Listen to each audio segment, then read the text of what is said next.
Praise the Lord.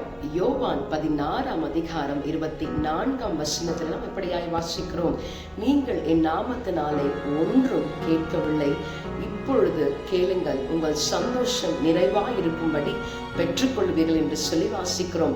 ஆம் பிரியமானவர்களே, நீங்களும் நானும் ஆராதிக்கின்ற தேவன் நம்முடைய வாழ்க்கையிலே சந்தோஷத்தை கொடுக்கிற தேவனாய் இருக்கிறார். கண்ணீரின் மத்தியிலே, போராட்டத்தின் மத்தியிலே, கவலைகளின் மத்தியிலே போய்கொண்டிருக்கிற நம்முடைய வாழ்க்கையிலே நாம் அவரை நோக்கி, ஆண்டவரே உங்களுடைய நாமத்தினால எங்கள் வாழ்க்கையில நீங்கள் சந்தோஷத்தை தாங்க என்று சொல்லி நாம் கேட்கும் பொழுது நம்முடைய வாழ்க்கையை சமாதானம் உள்ள வாழ்க்கையாக, சந்தோஷம் உள்ள வாழ்க்கையாக மாற்ற அவர் வல்லமை உள்ள தேவனாயிருக்கிறார். இந்த நாளிலும் சந்தோஷத்தை கொடுக்கிற தேவனை ஆராதிக்க நம்மை விட்டுக் கொடுப்போமா? Praise the Lord. சந்தோஷவின் ஒளியே இயேசு சாந்த சொரூபியவர்,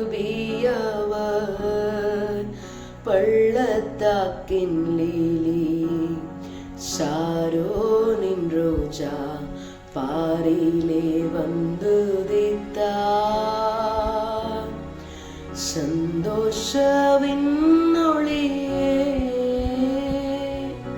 ஆம் ஆண்டவரே, இந்த நாளிலும் எங்கள் வாழ்க்கையில சமாதானம் இல்லையே, சந்தோஷம் இல்லையே என்று சொல்லி வருத்தத்தோடு உடைய சமூகத்துல நீர் எதை கேட்டாலும் தருவீர் என்ற விசுவாசத்தோடு கூட உம்மை நோக்கி பார்த்து கொண்டிருக்கிற உடைய நாமத்தினாலே, இயேசுவின் நாமத்தினாலே நாங்கள் கேட்கிறோம் என்று சொல்லி ஆண்டவரை கேட்டுக்கொண்டிருக்கிற ஒவ்வொரு உள்ளத்திலும் நீர் சந்தோஷத்தை நிறைவாய் பெற்றுக்கொள்ளத்தக்கதான கிருபைகளை நீர் தந்தருளும்படியாய் செபிக்கிறோம்.